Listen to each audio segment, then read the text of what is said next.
Nadie esperaba que el golpe llegara tan rápido, ni los propios funcionarios que durante años manejaron el dinero público como si fuera suyo. Claudia Sheinbaum acaba de ordenar el congelamiento de cuentas a funcionarios acusados de corrupción. Y lo que empezó como una promesa de campaña se convirtió de un día para otro en una acción con nombres, con montos y con consecuencias reales para personas que se creían intocables.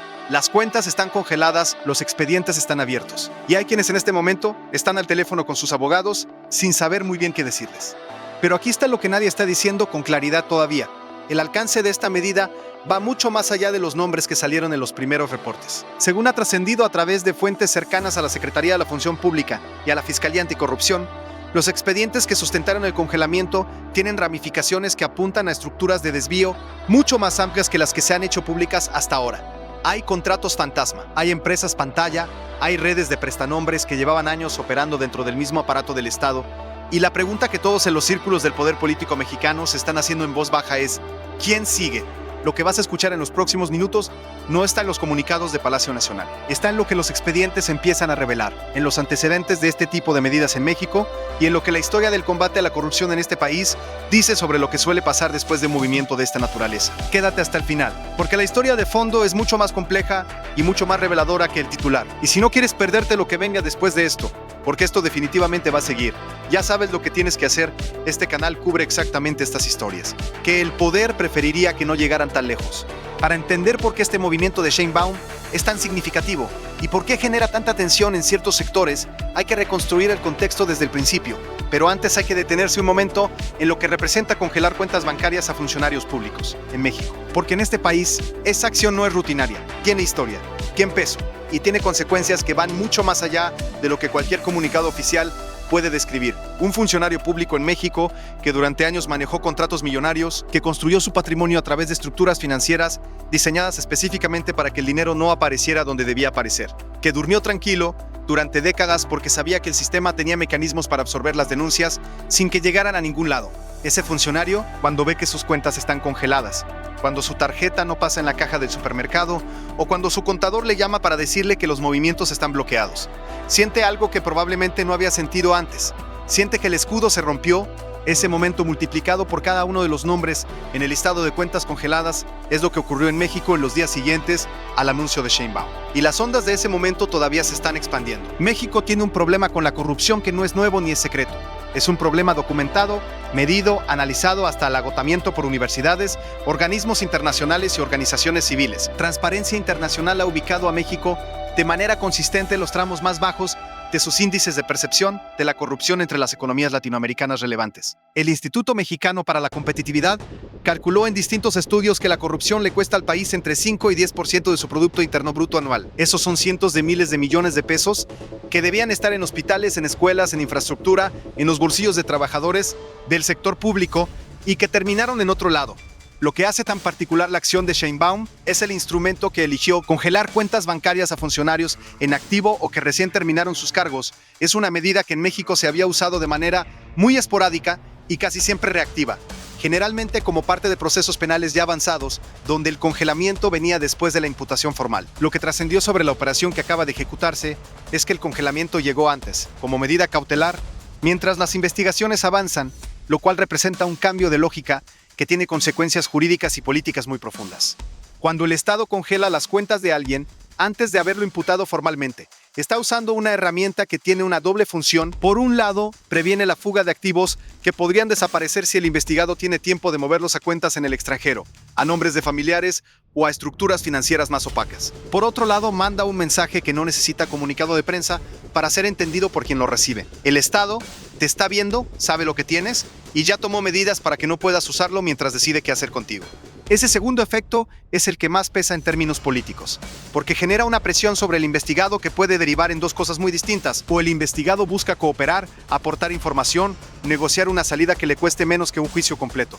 O el investigado activa todas sus redes de influencia para intentar detener el proceso antes de que llegue más lejos. Las dos reacciones son reveladoras, y cualquiera de las dos genera más información para quienes están detrás de la investigación.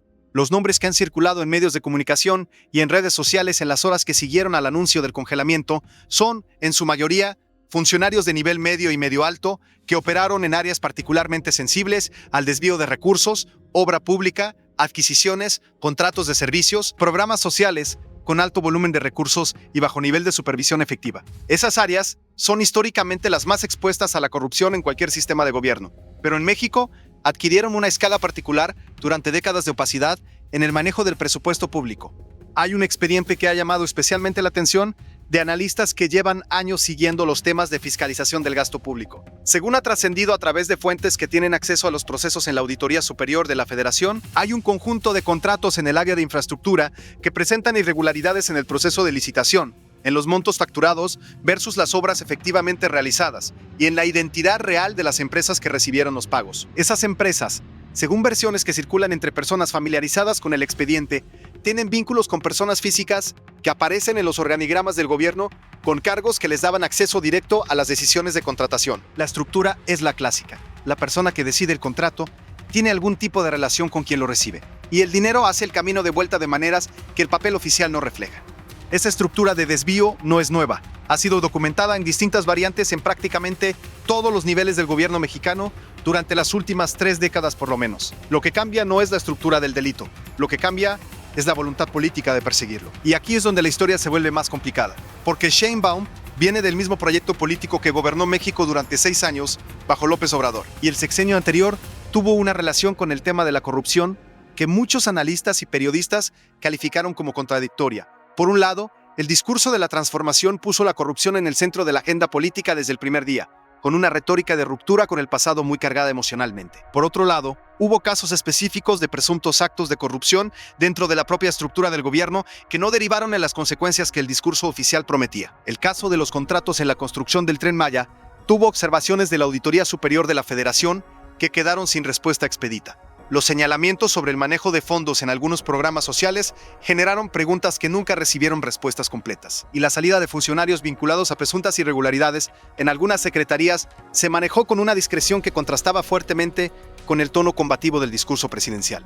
Eso crea un antecedente complicado para el movimiento de Sheinbaum, porque la pregunta legítima que se hacen tanto los críticos del gobierno como muchos de sus propios simpatizantes es si esta acción representa un cambio real de rumbo en la manera de abordar la corrupción dentro de las propias filas del proyecto político gobernante, o si responde a una lógica selectiva que persigue a ciertos actores mientras protege a otros.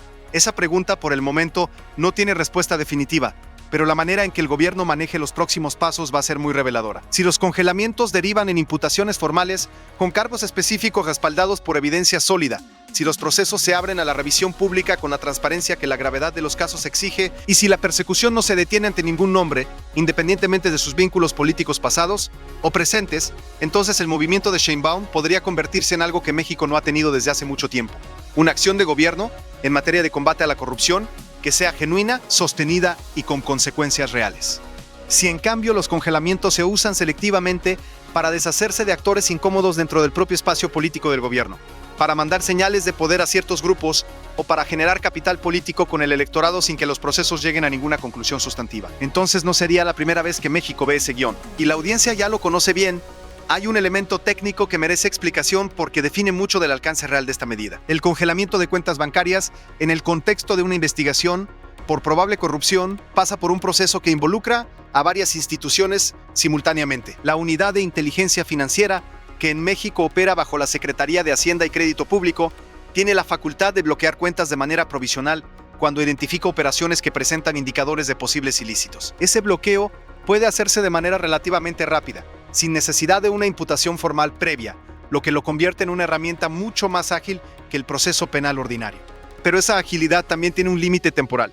El bloqueo provisional tiene que ser ratificado o levantado en plazos específicos que marca la ley. Si en ese plazo la Fiscalía no presenta cargos formales respaldados por evidencia suficiente ante un juez, el bloqueo cae y las cuentas se descongelan. Eso significa que el movimiento que hizo Sheinbaum no es el punto final de la historia. Es el punto de partida de un proceso en el que los siguientes pasos son tan importantes como el primero. Los funcionarios, con acceso a los expedientes que han hablado con medios de comunicación, bajo condición de anonimato, señalan que la Fiscalía Anticorrupción lleva meses construyendo los casos que ahora derivaron en los congelamientos. Los audits de la ESF, los reportes de la Secretaría de la Función Pública y la información que en algunos casos llegó a través de denuncias internas de empleados públicos forman la base documental de las investigaciones. Eso es relevante porque sugiere que los congelamientos no fueron impulsivos ni improvisados, sino el resultado de trabajo previo que tardó tiempo en acumularse.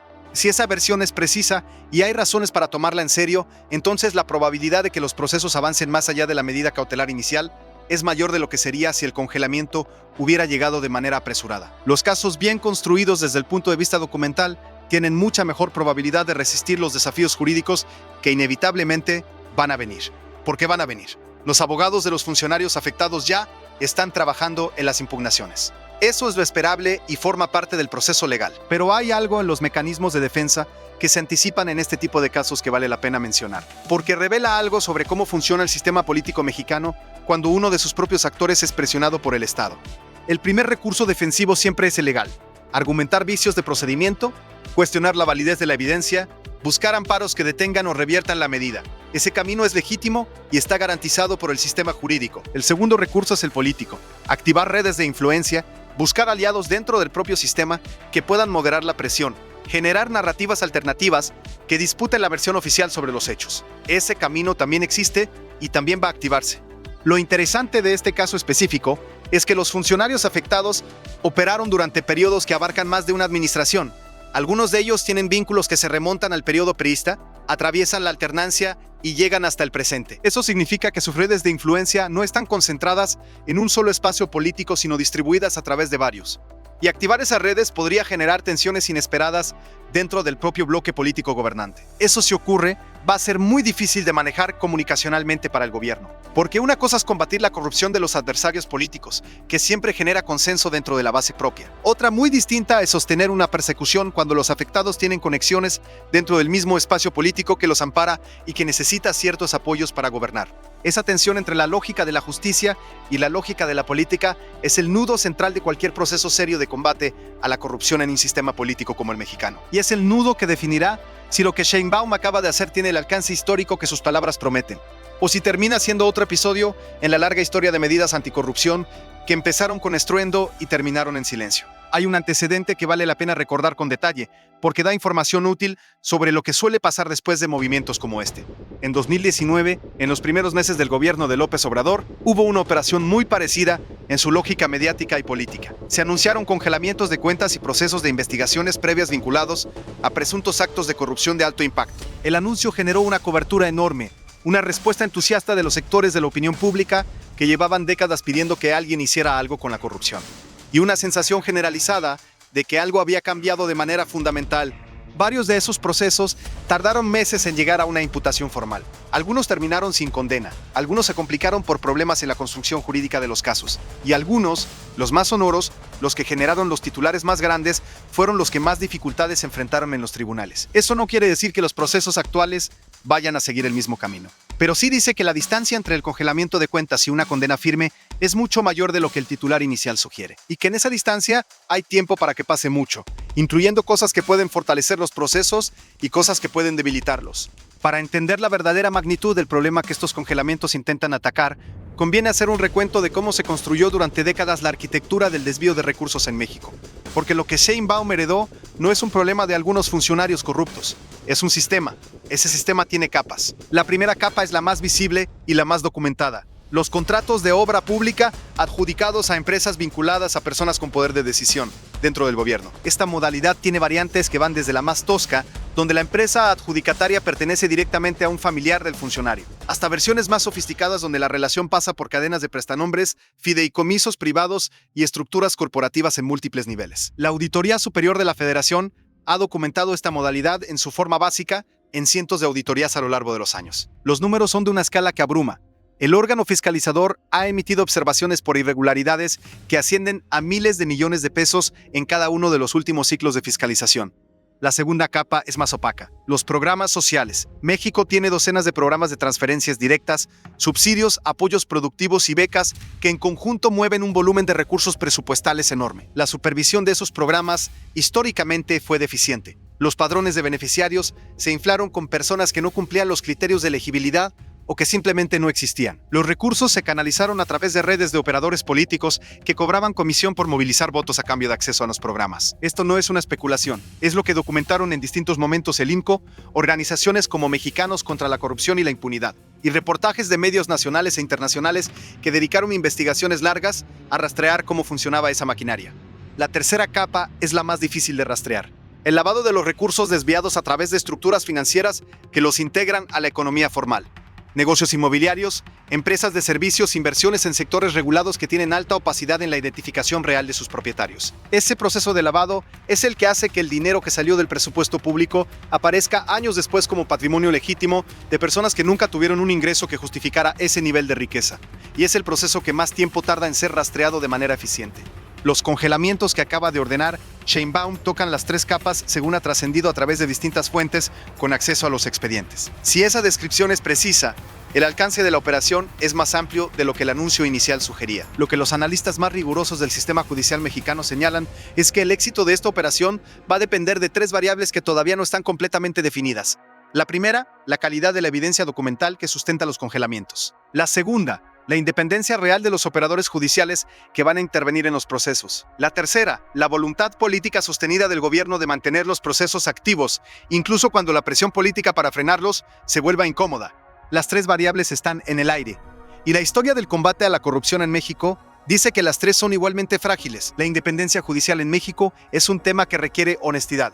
El Poder Judicial mexicano ha vivido tensiones enormes en los últimos años, incluyendo una reforma constitucional que modificó la manera en que se elige a los jueces y que generó un debate profundo sobre sus implicaciones para la independencia del sistema. Hay jueces que han mostrado criterios sólidos e independientes incluso bajo presión política. Hay otros cuyas decisiones han generado preguntas legítimas sobre los factores que las determinan. La heterogeneidad del sistema judicial mexicano es real y tiene efectos directos en el resultado de cualquier proceso de alto perfil. Eso no significa que los procesos no puedan prosperar. Significa que el camino va a ser más complicado de lo que el tono triunfal del anuncio inicial sugería. Hay un aspecto del caso que no ha recibido suficiente atención en la cobertura inicial, el componente internacional. Algunos de los presuntos desvíos que forman parte de los expedientes involucran flujos de dinero que salieron del sistema financiero mexicano a través de transferencias hacia cuentas en el extranjero. Eso pone sobre la mesa la posibilidad de cooperación con sistemas de justicia de otros países para rastrear esos recursos y eventualmente para repatriarlos. México tiene tratados de cooperación jurídica internacional con varios países que permiten, bajo condiciones específicas, solicitar bloqueos de cuentas, información bancaria y colaboración en procesos penales. Algunos de esos tratados son más expeditos que otros. La capacidad de México para activar esos mecanismos de manera efectiva ha sido históricamente irregular. Hay casos donde la cooperación funcionó bien y hay casos donde los trámites se estancaron por meses o años en procedimientos burocráticos que permitieron que los recursos desaparecieran antes de que se pudiera actuar sobre ellos. Si los expedientes actuales tienen una dimensión transnacional significativa, ese componente va a determinar en parte el alcance real de la acción. Un congelamiento de cuentas en México que no va acompañado de medidas equivalentes sobre los recursos que ya salieron del país puede ser parcialmente efectivo, pero deja una parte del problema sin resolver. La Unidad de Inteligencia Financiera ha trabajado en los últimos años en fortalecer sus capacidades de rastreo de flujos financieros internacionales, con asesoría técnica de organismos como el GAFI, el Grupo de Acción Financiera Internacional, que establece los estándares globales en materia de prevención del lavado de dinero. Si esa capacidad técnica se aplica de manera efectiva en estos casos, la probabilidad de que los recursos internacionales también queden intervenidos es mayor que en operaciones previas donde esa herramienta estaba menos desarrollada. Pero eso también depende de la voluntad política de mantener el esfuerzo investigativo activo durante el tiempo que ese tipo de rastreo requiere, que puede ser meses, puede ser años.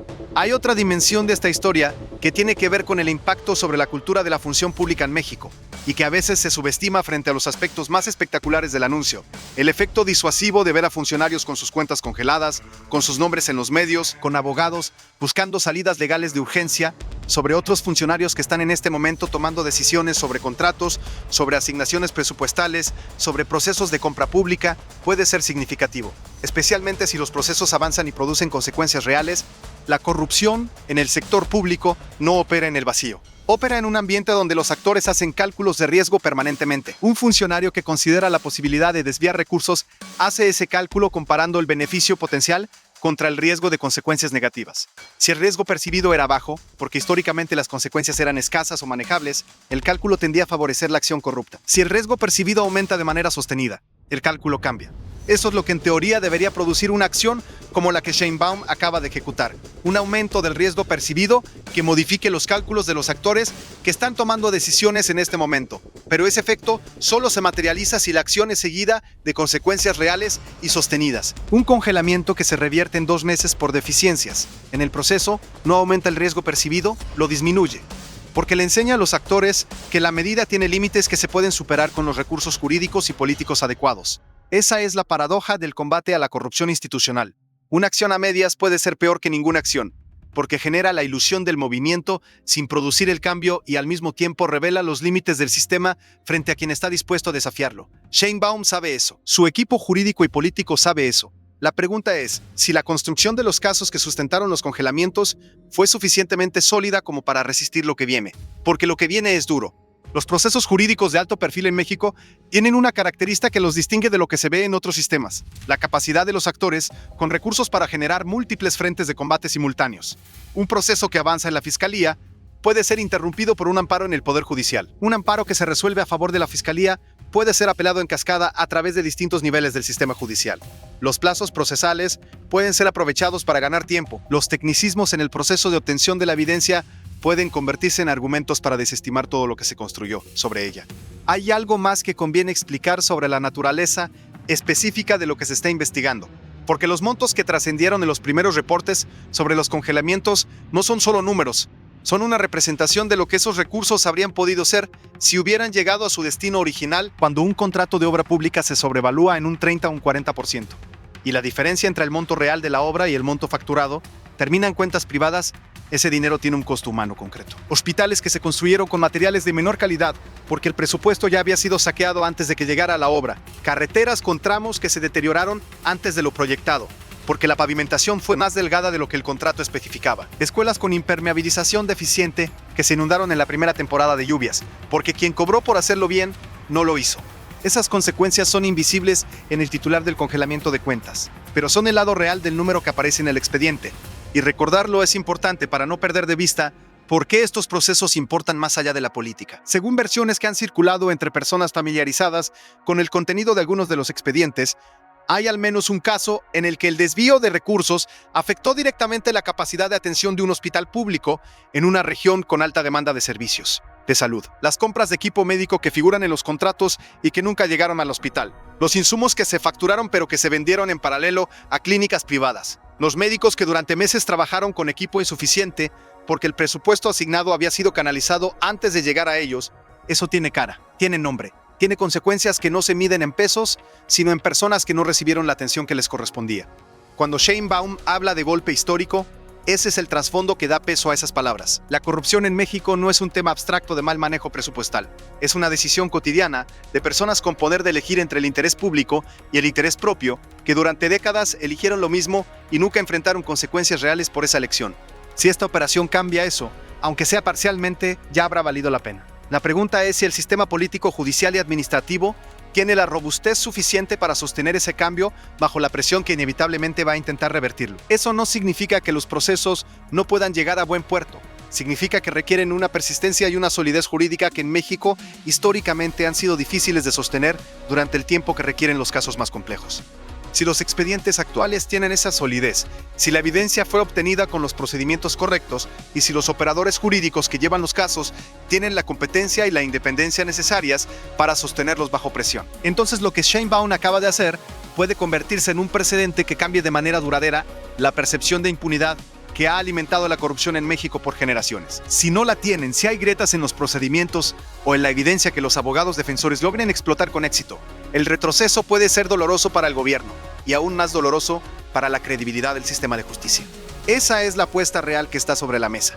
Y el gobierno de Sheinbaum la hizo de manera pública, con anuncio, con nombres, con tono de golpe histórico. Eso tiene un riesgo inherente que las apuestas silenciosas no tienen. El fracaso, si ocurriera, sería igualmente público. Hay un actor más en esta historia que merece atención: la ciudadanía. Las encuestas que miden la confianza institucional en México de manera consistente muestran que la corrupción es percibida como uno de los problemas más graves del país por la mayoría de los mexicanos encuestados en prácticamente todas las regiones, grupos de ingreso y preferencias políticas. La diferencia de opinión sobre la corrupción no está en si es un problema. En eso hay consenso. Está en si el gobierno actual es parte del problema o parte de la solución, y en qué tan creíbles son las acciones que anuncia como combate a ese problema.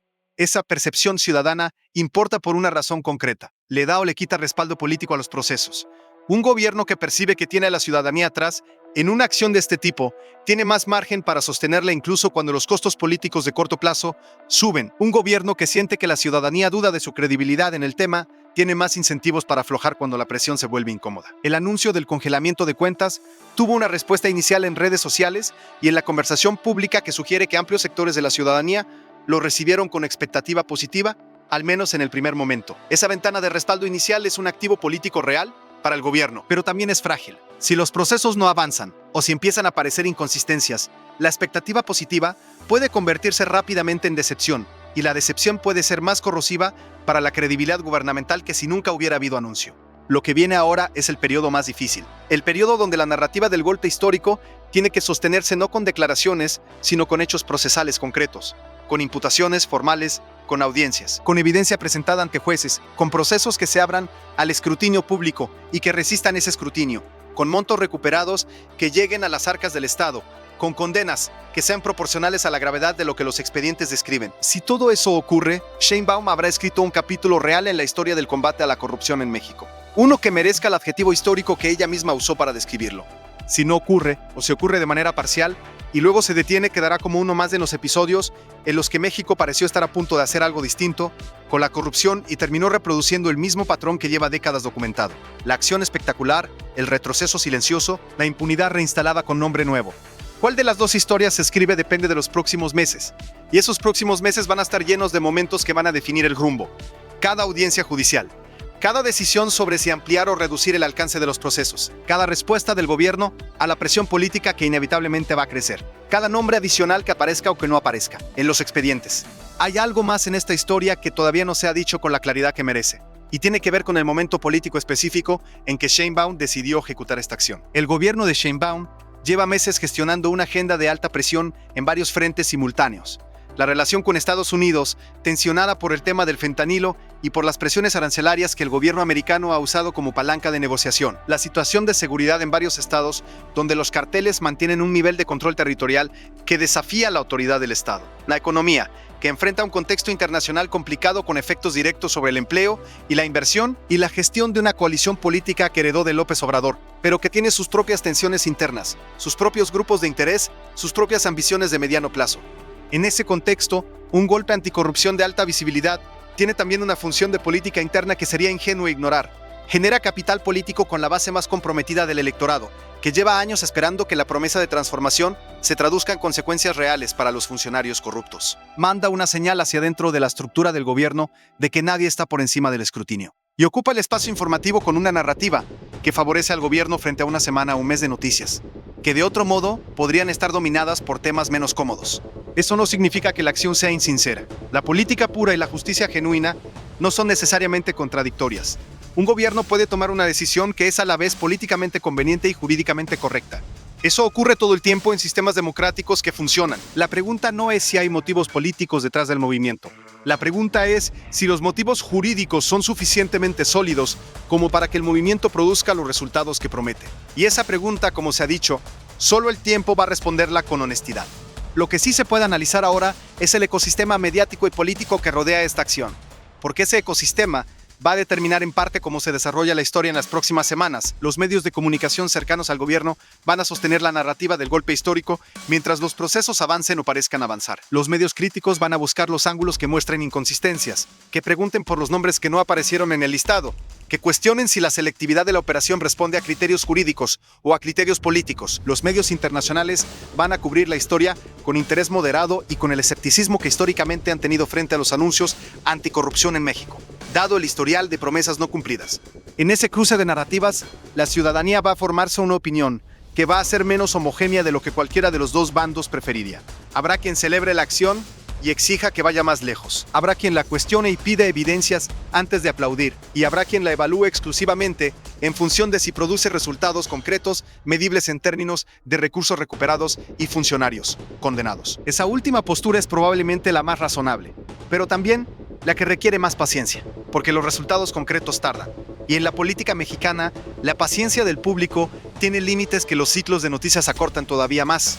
Esos momentos son los que hay que seguir de cerca. Esos son los que van a decir la verdad sobre lo que realmente está pasando detrás de este anuncio. Lo que se puede decir con certeza hoy es que la medida fue real, que los nombres son reales, que las cuentas están efectivamente congeladas y que el gobierno de Sheinbaum tomó una decisión que tiene costos políticos propios y que no es reversible sin consecuencias. Eso ya dice algo. En México, donde la inacción frente a la corrupción ha sido la norma durante tanto tiempo, que alguien en el poder haga algo con consecuencias concretas y visibles ya tiene un valor que no debe minimizarse. Vale la pena mirar lo que ha ocurrido en otros países de América Latina que intentaron procesos similares de combate a la corrupción, porque la comparación es instructiva, aunque nunca sea perfecta. Brasil vivió entre 2014 y 2018 la Operación Lava Jato, que empezó como una investigación de lavado de dinero en una gasolinera en Curitiba y terminó siendo el proceso anticorrupción más grande en la historia de América Latina. Llegó a tocar a presidentes, a empresarios de los grupos económicos más poderosos del país, a gobernadores y a senadores de distintos partidos. La operación produjo condenas reales, incluyendo la del expresidente Lula da Silva. También produjo una crisis política de enormes proporciones. Reveló irregularidades en los propios procedimientos del equipo investigador y terminó siendo parcialmente desmantelada por decisiones judiciales que anularon partes importantes de los procesos.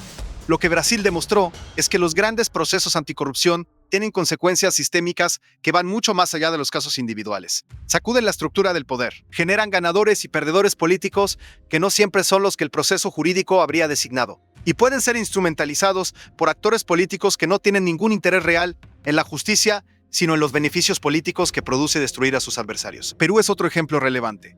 La Operación Lava Jato tuvo ramificaciones en ese país que llevaron a que prácticamente todos los expresidentes peruanos vivos terminaran procesados, presos o en el exilio en algún momento de los últimos años. El resultado fue una democracia casi paralizada por la interacción tóxica entre el poder judicial y el poder político, con un Congreso que destituyó presidentes y con presidentes que disolvieron el Congreso en una espiral que todavía no termina de estabilizarse. Colombia, en un plano diferente, tuvo su proceso de extradición masiva de paramilitares y narcotraficantes que reveló vínculos con el sistema político de una profundidad que nadie había estimado públicamente. Ese proceso produjo información enorme, pero también generó una crisis de legitimidad institucional que el país tardó años en procesar. México no es ninguno de esos países. Tiene sus propias particularidades institucionales, sus propias estructuras de poder, pero los patrones son lo suficientemente reconocibles como para que la comparación aporte algo útil. Los grandes procesos anticorrupción generan una dinámica propia que tiende a superar la capacidad de control de quien los inicia. Una vez que se abre el expediente, una vez que los testigos empiezan a hablar, una vez que los documentos empiezan a circular, la historia adquiere un impulso que es muy difícil de dirigir desde arriba. Sheinbaum abrió algo. La pregunta es si está preparada para lo que puede salir de ese algo cuando el proceso tome su propio ritmo.